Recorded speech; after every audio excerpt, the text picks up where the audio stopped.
सभी विद्यार्थियों को good morning. GB education YouTube channel में आप सभी का हार्दिक स्वागत है। हम चर्चा कर रहे थे कक्षा 12 पॉलिटिकल साइंस विषय की, जिसमें अपना जो लेसन चल रहा था, जिसका 5वां वीडियो या 5वां पार्ट कंप्लीट हो चुका था।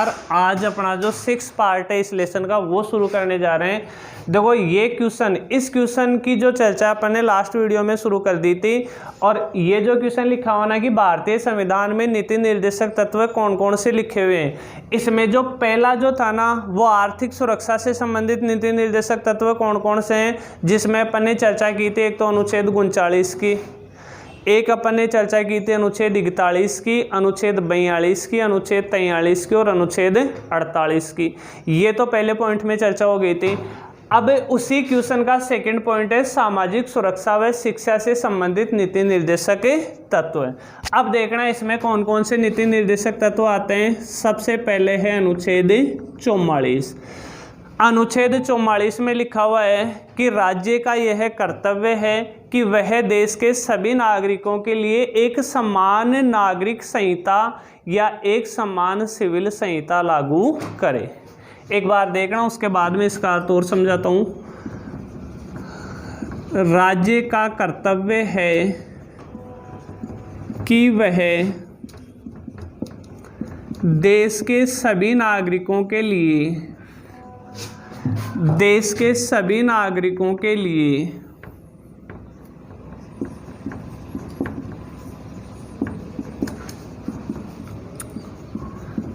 समान आचार संहिता लागू करे।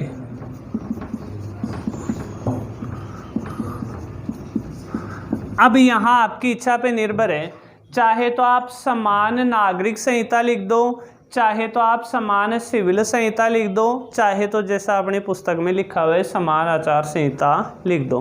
कहने का मतलब ये है कि जैसे पूरे देश में, अपने भारत में कई प्रकार के धर्म हैं, हिंदू, सिख, जैन, बौद्ध, ईसाई, मुस्लिम, कई प्रकार के धर्म हैं। हर धर्म में विवाह को लेकर, तलाक को लेकर, उत्तराधिकार को लेकर अलग अलग प्रकार के नियम प्रचलित हैं। तो सरकार का कर्तव्य क्या बनता है, चाहे धर्म कोई सा भी हो, विवाह से संबंधित, तलाक से संबंधित, उत्तराधिकार से संबंधित एक ही प्रकार के नियम लागू हो, चाहे धर्म कोई सा भी हो। इसका मतलब क्या हो गया, सभी नागरिकों के लिए समान आचार संहिता लागू हो। ये कौन से अनुच्छेद में लिखा हुआ है, अनुच्छेद 44 में। अगला इसमें अनुच्छेद आता है कौन सा, अनुच्छेद 45। इसमें देखो क्या लिखा हुआ है, वही लाइन सबसे पहले तो अपन ये लिखेंगे, राज्य का यह कर्तव्य है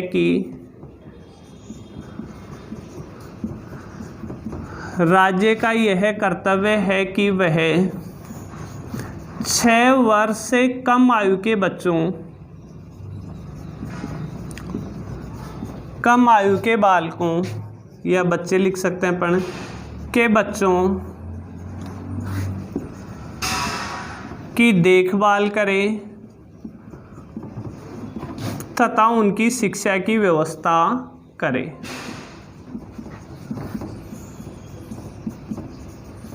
शिक्षा की व्यवस्था करे। अब देखो अनुच्छेद 45 के तहत राज्य का क्या कर्तव्य बता रखा है। अब थोड़ा सा यहाँ ध्यान रखना, अपनी जो किताब है ना उसमें यहाँ थोड़ा सा मिसप्रिंट है। अपनी किताब में लिखा हुआ है कि राज्य का कर्तव्य है कि वह 14 वर्ष से कम आयु के बच्चों का, समझ रहे हो बात। किताब में हालांकि पहले यहाँ 2002 से पहले तक यहाँ 14 वर्ष लिखा हुआ था, लेकिन 2002 में एक संशोधन हुआ था जिसके तहत 14 की बजाय यहाँ कितना वर्ष लिख दिया गया, 6 वर्ष लिख दिया गया। आप प्रयास करना कि जब भी आपके एग्जाम में प्रश्न आए आपको कितना लिखना है, 6 वर्ष। समझ गए बात, कि 6 वर्ष से कम आयु के जो भी बच्चे हैं उन बच्चों की देखभाल करने की राज्य की जिम्मेदारी है और उनकी शिक्षा की व्यवस्था करे। जैसे राज्य ने उनकी शिक्षा की व्यवस्था भी कर रखी है। जैसे अपनी गवर्नमेंट स्कूल में एडमिशन होता है कितने साल के बच्चे का, 6 साल के बच्चे का। अब अपन सोचे थोड़ा सा कि 6 साल से कम आयु के बच्चों की शिक्षा की व्यवस्था राज्य कैसे करेगा, तो उनके लिए राज्य सरकार ने आंगनबाड़ी कार्यक्रम चला रखा है। 6 वर्ष से कम आयु के जो बच्चे हैं वो कहाँ प्रवेश लेते हैं, आंगनबाड़ी में प्रवेश लेते हैं। वहीं पर उन बच्चों की राज्य सरकार द्वारा देखभाल की जाती है और वहीं पे उन बच्चों की शिक्षा की व्यवस्था की जाती है। और यह प्रावधान कौन से अनुच्छेद में है, अनुच्छेद 45 में। अब सामाजिक सुरक्षा से संबंधित अगला जो अनुच्छेद आता है वह कौन सा है? अनुच्छेद 46। देखो अनुच्छेद 46 में क्या लिखा हुआ है? सबसे पहले तो अपने को वही लिखना है, राज्य का यह कर्तव्य है कि वह SC ST व अन्य पिछड़े वर्गों की, अब SC ST को अपन लिखेंगे यहाँ क्या? अनुसूचित जाति, अनुसूचित जनजाति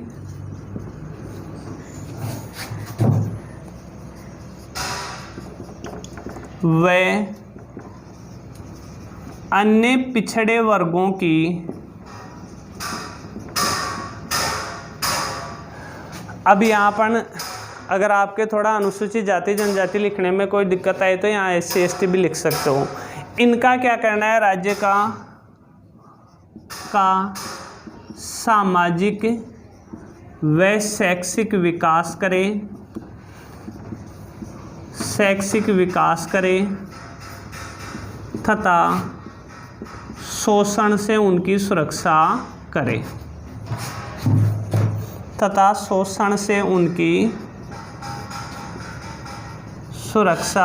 करे, अगर वैसे तो जहाँ तक लगता है नीचे वाला दिखाई दे रहा होगा, और बाई चांस नहीं भी दिखाई देना तो यहाँ लिखा हुआ है से उनकी सुरक्षा करे। समझ गए बात? अब देखना इसमें क्या लिखा है मैंने। भाई राज्य का कर्तव्य है कि जो भी समाज के पिछड़े वर्ग हैं, अब पिछड़े वर्गों में शामिल किया गया है एक तो अनुसूचित जाति मतलब SC को, एक अनुसूचित जनजाति मतलब ST व अन्य कोई समाज का पिछड़ा वर्ग हो तो उनका सामाजिक व शैक्षिक विकास करे तथा शोषण से इन वर्गों की क्या करे? राज्य सुरक्षा करे। ये कौन से अनुच्छेद में लिखा हुआ है? अनुच्छेद 46 में। उसके बाद में आता है अनुच्छेद 47।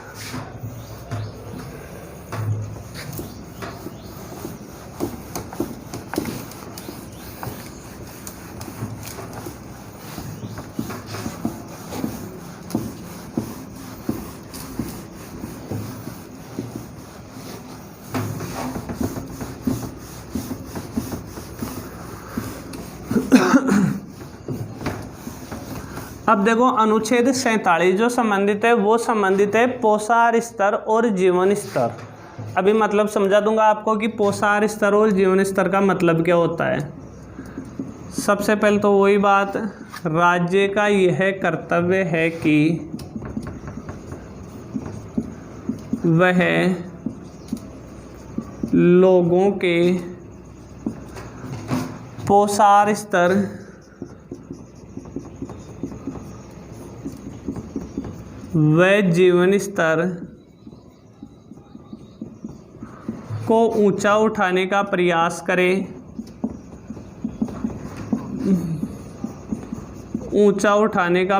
करे, अब आगे लिखता हूँ, पहले इसका मतलब समझना। देखो पोषाहार स्तर मानव शरीर को एक अच्छे बैलेंस डाइट की आवश्यकता होती है। अगर मानव शरीर ठीक प्रकार से कार्य करे इसके लिए उसकी बैलेंस डाइट होना चाहिए। उसी को अपन मान सकते हैं जैसे वसा, प्रोटीन, कार्बोहाइड्रेट, कैल्शियम, हर चीज़ की एक उचित मात्रा मानव शरीर को उपलब्ध हो तब उसका पोषाहार स्तर या मानव शरीर ठीक तरीके से कार्य कर पाएगा। तो राज्य का कर्तव्य है कि पोषाहार स्तर की व्यवस्था करें और जीवन स्तर, जो जीवन जीने का लेवल है प्रत्येक व्यक्ति का, उसको कैसे ऊंचा उठाया जाए उसका भी राज्य द्वारा क्या किया जाए? प्रयास किया जाए। अब देखो पोषाहार स्तर कब बिगड़ता है लोगों का? जब वो नशीले पदार्थों का सेवन करे, तंबाकू का सेवन करे, शराब का सेवन करे, तब उसका पोषाहार स्तर बिगड़ता है। अगर पोषाहार स्तर, तो अब पोषाहार स्तर राज्य कब सुधार पाएगा? इसके लिए राज्य का यह भी कर्तव्य बनता है कि वह नशीले पदार्थ और जो भी मानव स्वास्थ्य के लिए हानिकारक पदार्थ हैं इन पर क्या लगाए? प्रतिबंध लगाए। तो ये नशीले पदार्थ और जो मानव स्वास्थ्य के लिए हानिकारक पदार्थ हैं इन पर भी प्रतिबंध लगाने की चर्चा कौन से अनुच्छेद में की गई है? अनुच्छेद 47 में, जो अपन इसी के आगे लिखेंगे। इसके लिए राज्य नशीले पदार्थ मादक पदार्थ अथवा मानव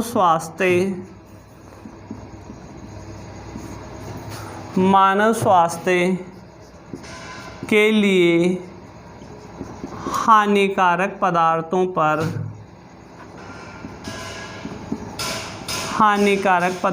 पर प्रतिबंध लगाए, क्योंकि इन पदार्थों पर प्रतिबंध लगेगा तभी लोगों का पोषण स्तर में सुधार होगा और लोगों के जीवन स्तर में सुधार होगा। तो ये अपना अनुच्छेद कौन सा हो गया? 47। अब देखो अनुच्छेद 48। अनुच्छेद 48 तो अपन ने लिख लिया था किसमें? जो इस क्वेश्चन का जो अपन ने आंसर किया था उसका पहला जो बिंदु लिखा था ना, कौन सा? आर्थिक सुरक्षा से संबंधित नीति निर्देशक था, तो उसमें अपन ने अनुच्छेद 48 लिख लिया था। याद करो किससे संबंधित था? कृषि व पशुपालन के वैज्ञानिक संरक्षण से संबंधित था। इसमें लिखा हुआ है सामाजिक सुरक्षा से संबंधित है 48A। 48A लिख दो, चाहे यहाँ 48K लिख दो, एक ही बात है। इसमें क्या लिखा हुआ है? वन, और वन में क्या आते हैं? वन्य जीव भी आते हैं, और इन सब को मिलाकर अपन क्या कह सकते हैं? पर्यावरण। वन, वन्य जीव व पर्यावरण की सुरक्षा करें। यह आपके इस क्वेश्चन का जो सेकंड पॉइंट है, सामाजिक सुरक्षा व शिक्षा से संबंधित जो भी नीति निर्देशक तत्व हैं वो कंप्लीट। हालांकि अभी प्रश्न का आंसर कंप्लीट नहीं हुआ है। और मैं आपको एक चीज़ और बता दूं, इतना बड़ा प्रश्न आपके एग्जाम में पूछने की संभावना कम है। आपसे पूछा जाएगा या तो आर्थिक सुरक्षा से संबंधित प्रमुख नीति निर्देशक तत्वों का उल्लेख करो, या फिर आपसे पूछा जाएगा सामाजिक सुरक्षा व शिक्षा से संबंधित नीति निर्देशक तत्वों का उल्लेख करो। और अब अपन तीसरा बिंदु लेते हैं इसमें।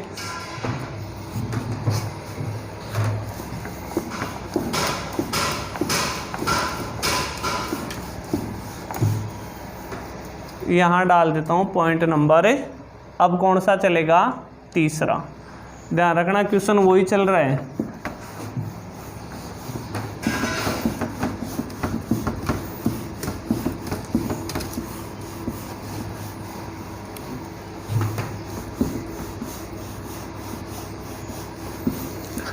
तीसरा अपने पुस्तक में दे रखा है पंचायती राज प्राचीन स्मारक व न्याय संबंधी। क्या दे रखा है? पंचायती राज प्राचीन स्मारक, पंचायती राज प्राचीन स्मारक व न्याय संबंधी नीति निर्देशक तत्व। ये अपना बिंदु नंबर दे रखा है कौन सा? तीसरा। अब इसमें कौन कौन से अनुच्छेद है वो देखना।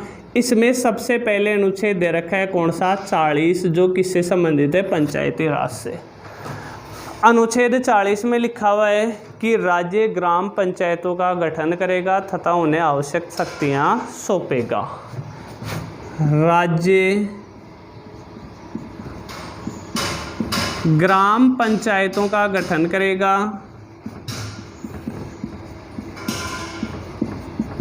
वह उन्हें आवश्यक शक्तियां सौंपेगा। राज्य ग्राम पंचायतों का गठन करेगा वह उन्हें आवश्यक शक्तियां सौंपेगा। मतलब समझना आप इसका। देखो वर्तमान समय में क्या है कि प्रत्येक जो गांव है या फिर 2-3 गांवों को मिलाकर एक ग्राम पंचायत की स्थापना की गई है। अब ग्राम पंचायत में पंच और जो सरपंच होते हैं उसकी वजह से क्या है कि लोकतंत्र को बढ़ावा मिला है, क्योंकि भाई हम लोकतंत्र का मतलब क्या होता है? जनता का शासन। अब जनता का शासन तो तब माना जाएगा ना जब जनता की समस्याएं सुनी जाए। अब जनता अपनी समस्याएं मुख्यमंत्री और प्रधानमंत्री तक तो नहीं पहुंचा सकती, लेकिन जनता अपनी समस्याएं गांव का जो पंच होता है, सरपंच होता है, वहां तक तो आसानी से पहुंचा ही सकती है ना। तो अगर पंच और सरपंच को शक्तियाँ मिलेगी तो इसका मतलब जनता अपनी समस्याएं आराम से वहाँ तक पहुँचा देंगी। किसकी स्थापना हो जाएगी? लोकतंत्र की स्थापना हो जाएगी। लोकतंत्र का मतलब ही क्या हुआ, जहाँ जनता की समस्याएं सुनी जाए, वही क्या कहलाएगा, वास्तव में लोकतंत्र कहलाएगा। तो लोकतंत्र की स्थापना के लिए क्या किया गया है कि ग्राम पंचायतों का गठन करेगा राज्य और उन्हें आवश्यक शक्तियाँ सौंपेगा। पंचायती राज से संबंधित तो ये। अब प्राचीन स्मारक से संबंधित एक अनुच्छेद आता है, वो है अनुच्छेद 49। अब देखना इसमें क्या लिखा हुआ है, इसमें समझना आप लोग। सबसे पहले तो वही बात लिखेंगे अपन, राज्य का यह कर्तव्य है कि वह प्राचीन स्मारक,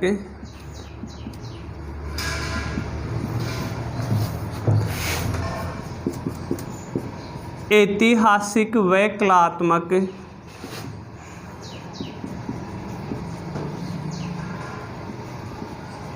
स्मारक आदि जो संसद द्वारा, बाद में समझा दूंगा, एक बार देखते जाना, आदि जो संसद द्वारा राष्ट्रीय महत्व के घोषित किए गए हैं, इनका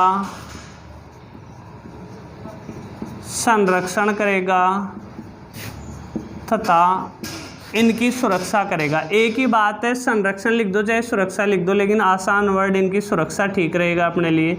इनकी सुरक्षा करेगा तथा इन्हें नष्ट होने से बचाएगा।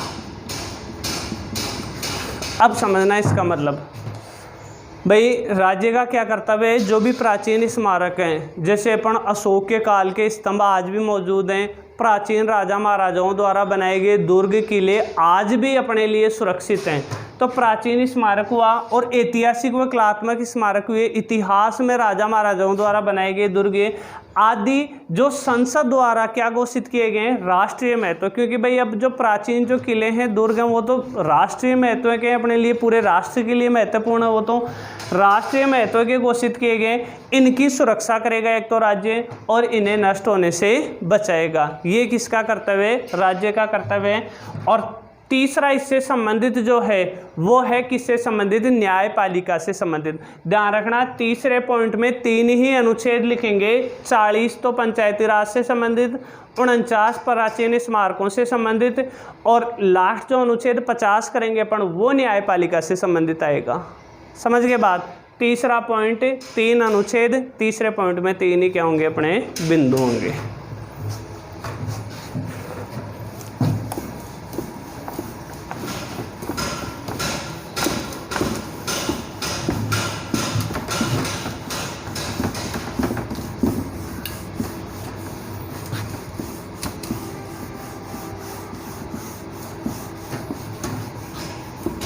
तो नेक्स्ट अपना इस तीसरे पॉइंट का लास्ट जो अनुच्छेद है, वो अनुच्छेद कौन सा है, अनुच्छेद 50।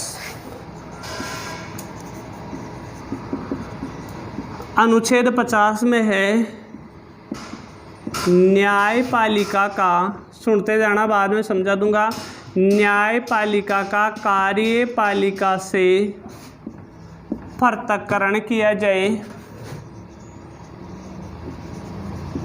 न्यायपालिका का कार्यपालिका से पृथक्करण किया जाए ताकि न्यायपालिका स्वतंत्र होकर कार्य कर सके। न्यायपालिका स्वतंत्र होकर कार्य कर सके। ये लिखा हुआ है कौन से अनुच्छेद में, अनुच्छेद 50 में। अब देखो, कार्यपालिका क्या होती है, न्यायपालिका क्या होती है, कैसे पृथक्करण किया जाए, बहुत लंबी चौड़ी डिटेल है, इसलिए मैं ज़्यादा आपको यहाँ नहीं बता पाऊँगा। कारण ये है कि नेक्स्ट जो अपने पॉलिटिकल साइंस में जो अगले लेसन आने वाले हैं, वो न्यायपालिका और कार्यपालिका से संबंधित आएंगे। अभी हाल फिलहाल इतना समझना कि कार्यपालिका में जैसे राष्ट्रपति, प्रधानमंत्री और प्रधानमंत्री के जो भी मंत्री होते हैं ना, सारे के सारे, वो कार्यपालिका से संबंधित होते हैं। तो न्यायपालिका को इस कार्यपालिका से पृथक्करण रखा जाए, अलग रखा जाए, क्योंकि अगर इसका इस न्यायपालिका में हस्तक्षेप होगा तो न्यायपालिका कभी भी स्वतंत्र होकर कार्य नहीं कर पाएगी। ये 3 बिंदु अपने इस नीति निर्देशक तत्व के कंप्लीट हो चुके हैं। इस क्वेश्चन का लास्ट और जो चौथा पॉइंट है वह है अंतर्राष्ट्रीय शांति व सुरक्षा से संबंधित नीति निर्देशक के तत्व है।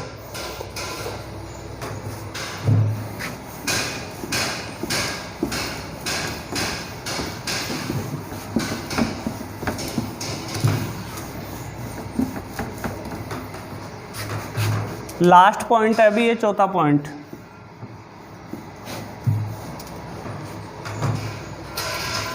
देखो शायद अब तक मैंने जो भी क्लास ली है ना उसमें हो सकता है क्या, शायद मुझे जहाँ तक अनुमान है सबसे जटिल प्रश्न यही मिला होगा आपको।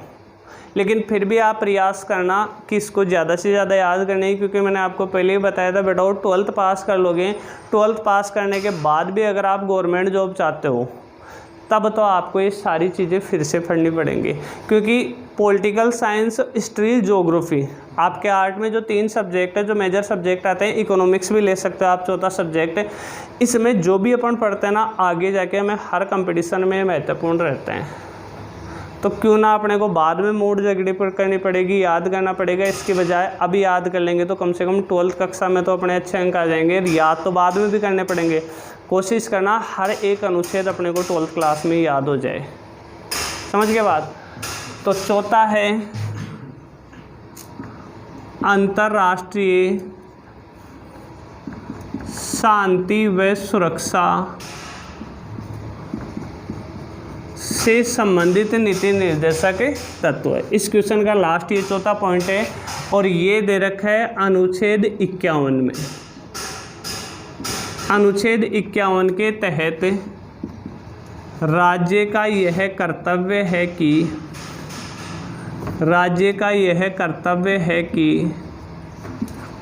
अब इसमें 4 पॉइंट लिखेंगे अपन।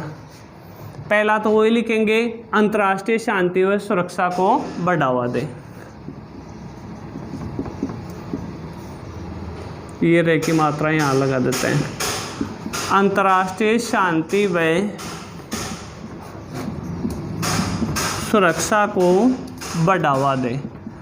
हालांकि इस एक में भी अपना आंसर कंप्लीट हो जाएगा, लेकिन अपनी पुस्तक में 4 पॉइंट लिखे हुए हैं। दूसरा पॉइंट लिखा हुआ है विश्व के विभिन्न राष्ट्रों के मध्य महत्वपूर्ण संबंध बढ़ाने का प्रयास करें। विश्व के विभिन्न राष्ट्रों के मध्य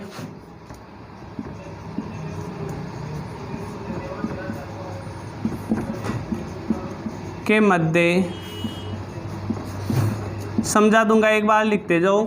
महत्वपूर्ण संबंध बढ़ाने का प्रयास करें। एक साथ समझ लेंगे, एक बार पॉइंट लिख लेते हैं। तीसरा पॉइंट है अंतर्राष्ट्रीय संधि व कानूनों के प्रति आदर की भावना रखें। अंतर्राष्ट्रीय संधियों व कानूनों के प्रति आदर की भावना रखें। समझ गए बात? इसमें अनुच्छेद 51 में चौथा पॉइंट दे रखा है अंतर्राष्ट्रीय विवादों का मध्यस्थता द्वारा सुलझाने का प्रयास करें। अंतर्राष्ट्रीय विवादों को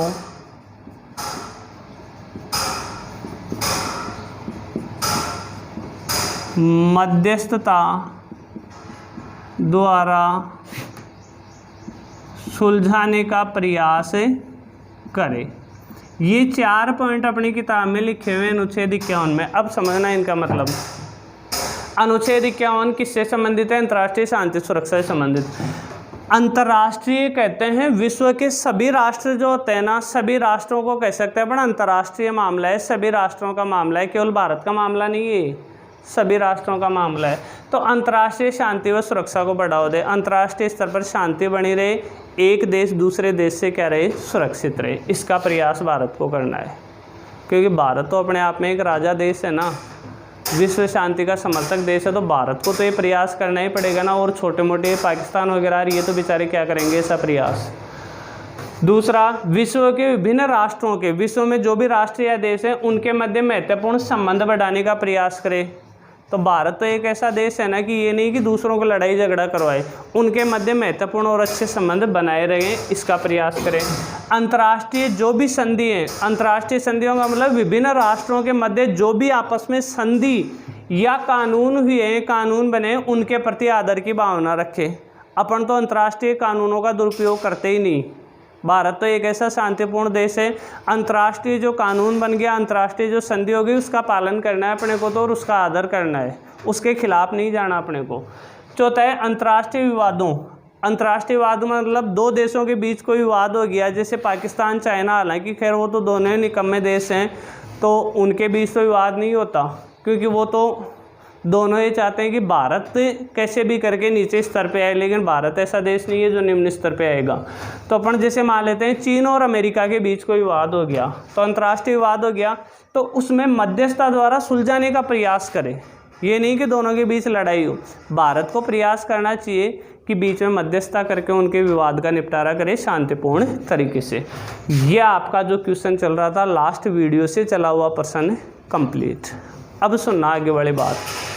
मैंने आपको ये कहा था कि नीति निर्देशक तत्व से संबंधित अपन 3 प्रश्न करेंगे। पहला प्रश्न तो करेंगे अपन नीति निर्देशक तत्व क्या हैं, कर चुके कंप्लीट। दूसरा प्रश्न जो बोर्ड पे लिखा हुआ है वो कंप्लीट।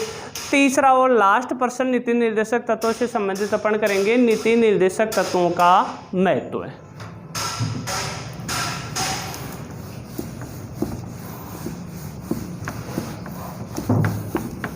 कि भाई क्या महत्व है हमारे नीति निर्देशक तत्व, हमारे लिए क्यों महत्वपूर्ण है।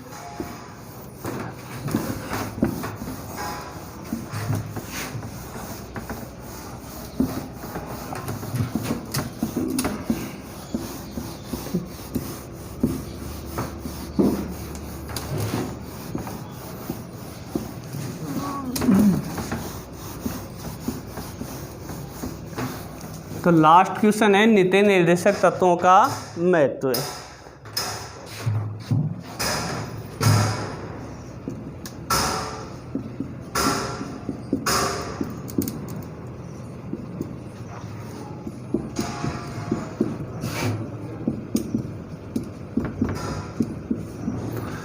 सिंपल सा महत्व है, 4 पॉइंटों में अपन चर्चा करेंगे, समझ गए बात। और जो लास्ट प्रश्न जो किया था काफ़ी बड़ा था, जटिल भी था, लेकिन वो ज़्यादा महत्वपूर्ण नहीं है एग्जाम की दृष्टि से। छोटा सा प्रश्न है लेकिन बहुत ही महत्वपूर्ण प्रश्न है, समझ के बाद। 4 महत्व अपन लेंगे। पहला पुस्तक में बता रखा है शासन के लिए आचार संहिता,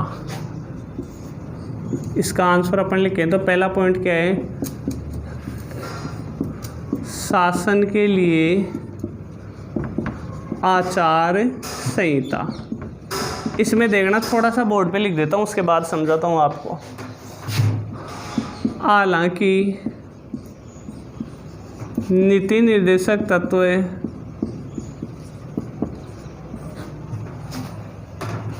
नीति निर्देशक तत्वों का पालन करने के लिए राज्य बाध्यकारी नहीं है,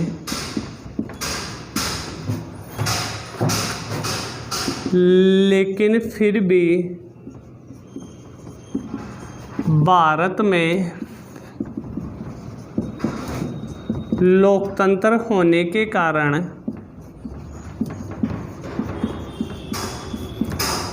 अंतिम शक्ति,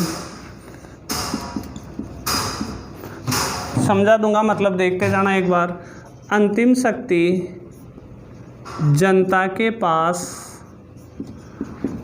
होती है, इसलिए राज्य यह प्रयास करती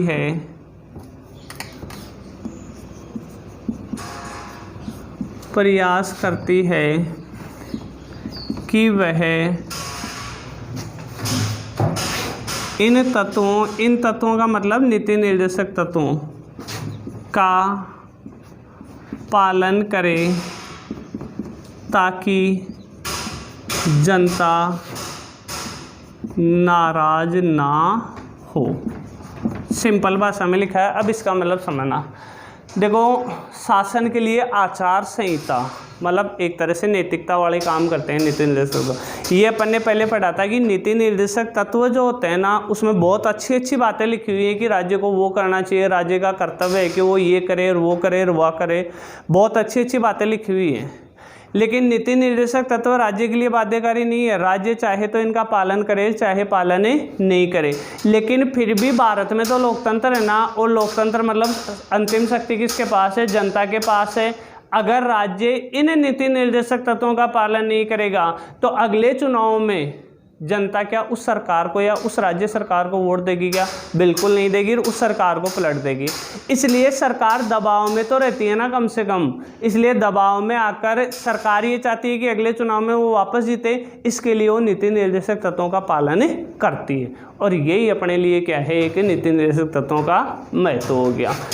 तो पालन करने के लिए राज्य बाध्यकारी नहीं है, लेकिन फिर भी भारत में लोकतंत्र होने के कारण अंतिम शक्ति जनता के पास होती है। इसलिए राज्य यह प्रयास करता है कि वह इन तत्वों का पालन करे ताकि जनता नाराज ना हो। समझ गए बात? दूसरा बिंदु दे रखा है लोक कल्याणकारी राज्य की स्थापना।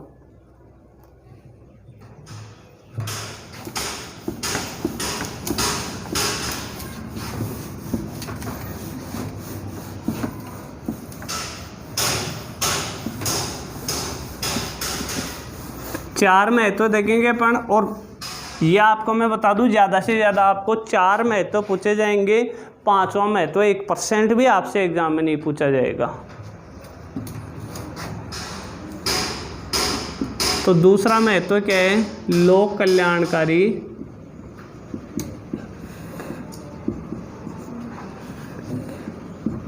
राज्य की स्थापना।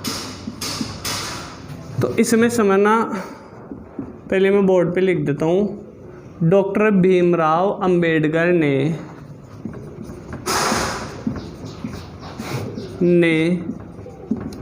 संविधान सभा में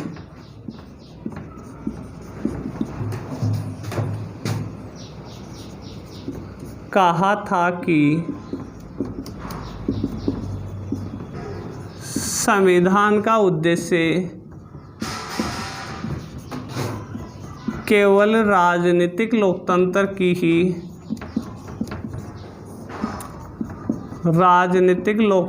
की ही स्थापना करना नहीं है,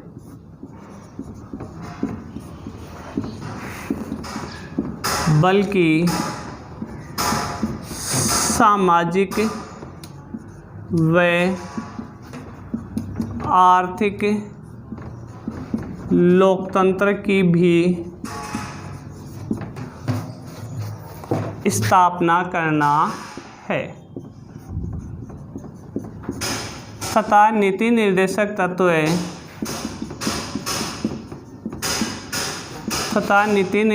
तत्व सामाजिक व आर्थिक लोकतंत्र की स्थापना करते हैं। लोकतंत्र की स्थापना करते हैं। अब इसका मतलब समझना आप लोग। देखो, संविधान बनाने वालों ने, मतलब संविधान की जो सभा थी, संविधान जिन्होंने बनाया था, 389 सदस्य थे संविधान सभा ने जिन्होंने भारत का संविधान बनाया। उस संविधान सभा में एक सदस्य डॉक्टर भीमराव अम्बेडकर भी थे। डॉक्टर भीमराव अम्बेडकर ने उस संविधान सभा में ये कहा था कि भाई हम जो संविधान बना रहे हैं इसका उद्देश्य केवल राजनीतिक लोकतंत्र की स्थापना करना ही नहीं है, राजनीतिक लोकतंत्र के साथ साथ सामाजिक और आर्थिक लोकतंत्र की स्थापना करना भी है। अब मैं बोल रहा हूँ वो दिमाग में जरूर रखना, आगे जाके अपने काम में आएगा। राजनीतिक लोकतंत्र की स्थापना तो करते हैं मूल अधिकार, और सामाजिक और आर्थिक लोकतंत्र की स्थापना करते हैं कौन? नीति निर्देशक तत्व है। तो नीति निर्देशक तत्व सामाजिक व आर्थिक लोकतंत्र की स्थापना करते हैं। और जब तीनों प्रकार के लोकतंत्र की स्थापना होगी, राजनीतिक, सामाजिक, आर्थिक, तभी राज्य कैसा होगा, लोक कल्याणकारी होगा। तो नीति निर्देशक तत्वों का दूसरा महत्व अपन बता सकते हैं कि इससे कौन से राज्य की स्थापना होती है, लोक कल्याणकारी राज्य की स्थापना होती है। तीसरा है शासन के मूल्यांकन का आधार।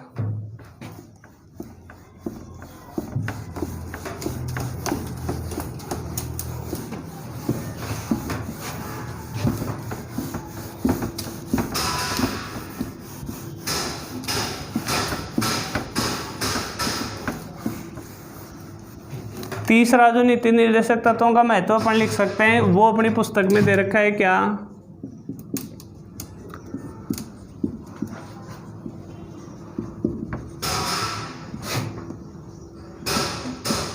शासन के मूल्यांकन का आधार। अब देखो नीति निर्देशक तत्व अपने सामने, अपने को पता है कि ये नीति निर्देशक तत्व हैं।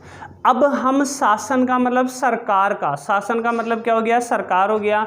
यहाँ आप लिखना चाहो तो सरकार लिख देना, ज़्यादा अच्छा वर्ड सरकार है, लेकिन वो क्या है कि अपने को मोस्टली पॉइंट टू पॉइंट तो अपन किताब वाली भाषा लिख लें ताकि चेक करने वाले को भी लगे कि हाँ भाई सही लिखा है। पता नहीं चेक करने वाले के दिमाग में क्या है, वरना तो अगर मैं तो यहाँ क्या लिखता, सरकार लिखता। समझ रहे हो बात। तो आप चाहो तो सरकार लिख देना या शासन लिख देना। तो नीति निर्देशक तत्वों का अपने को पता है कि कौन कौन से नीति निर्देशक तत्व हैं। इन नीति निर्देशक तत्वों का राज्य को पालन करना चाहिए। समझ के बात। तो इन नीति निर्देशक तत्वों में से किन किन नीति निर्देशक तत्वों का सरकार ने पालन किया है और किन किन का पालन नहीं किया है, तो इसके आधार पर अपन मूल्यांकन कर सकते हैं कि सरकार ने इनका पालन किया है या नहीं किया है। अगर पालन किया है तो सरकार अपना कार्य करने में सफल रही है, और इनका पालन नहीं किया है इसका मतलब सरकार अपना कार्य करने में असफल रही है। तो इन नीति निर्देशक तत्वों का अपन महत्व ये बता सकते हैं कि यह सरकार के मूल्यांकन में क्या है, सहायक है।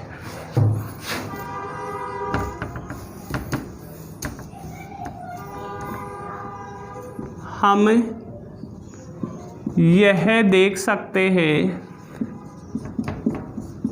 कि सरकार ने नीति निर्देशक तत्वों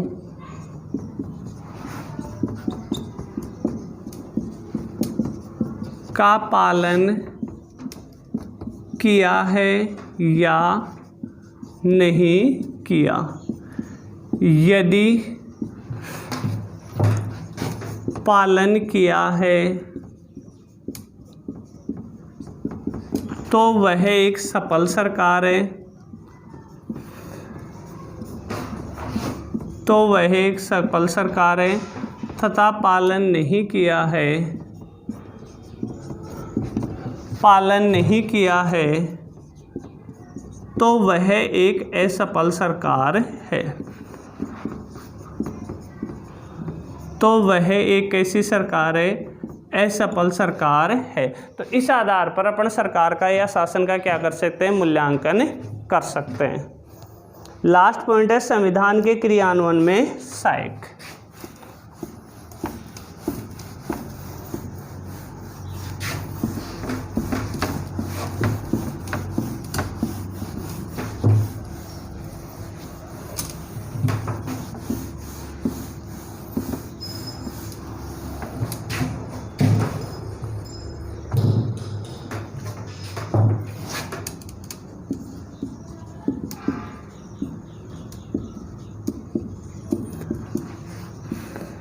क्रियान्वयन में सहायक। अब सुनना, व्यवस्थापिका को क्या कार्य करना है। देखो शासन के या सरकार के तीन ही अंग होते हैं। आगे वाले लेसन में अपनी और चर्चा होगी, लेकिन अभी इतना सा दिमाग में रखना, सरकार के तीन अंग होते हैं, व्यवस्थापिका, कार्यपालिका, न्यायपालिका। समझ के बात। अब सरकार के इन तीनों अंगों ने क्या क्या कार्य किए हैं, इसका मूल्यांकन नीति निर्देशक तत्वों के आधार पर किया जा सकता है। समझ के बात। तो देखना, एक बार लिख देता हूँ फिर एक बार और समझा दूंगा। ये सरकार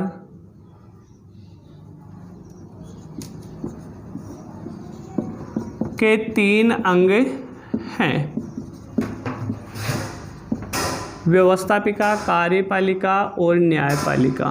व्यवस्थापिका को ये अपन हमारे देश में क्या बोलते हैं? संसद बोलते हैं। व्यवस्थापिका, कार्यपालिका व न्यायपालिका। अब तीनों संविधान के अनुसार कार्य कर रही हैं या नहीं कर रही, या फिर अपन इसको देखो सिंपल भाषा में और अपन जैसे लिखते हैं कि तीनों के क्या क्या कार्य हैं, यह कार्य नीति निर्देशक तत्वों में बताए गए हैं। तीनों के क्या क्या कार्य हैं, इसका उल्लेख संविधान के नीति निर्देशक तत्वों में है। क्योंकि नीति निर्देशक तत्व कहीं बाहर से तो टपक के आए नहीं, ये भी कहाँ लिखे हुए हैं? संविधान में लिखे हुए हैं। ये अपना नीति निर्देशक तत्वों का 4 महत्व है कंप्लीट। अब सुनना, नीति निर्देशक तत्वों के बारे में तो मैंने आपको ये कहा था कि 3 ही पर्सन अपन करेंगे और कंप्लीट हो जाएंगे। ये कंप्लीट, ये पहले कंप्लीट हो चुका था, 6वां वीडियो है। 7वां जो वीडियो होगा ना, उसमें अपना लेसन भी क्या हो जाएगा? कंप्लीट हो जाएगा। 7वें वीडियो में अपन क्या करेंगे? एक तो इन दोनों में अंतर करेंगे, छोटा सा प्रश्न बनेगा। प्रश्न अपना ये होगा, मूल अधिकार व नीति निर्देशक तत्वों में अंतर स्पष्ट करो। एक तो ये प्रश्न करेंगे और फिर मूल कर्तव्यों का वर्णन अपन करेंगे, वो करेंगे लास्ट वीडियो में। तो लास्ट वीडियो में अपनी फिर मुलाकात होगी। तब तक के लिए धन्यवाद। जय हिंद, जय भारत।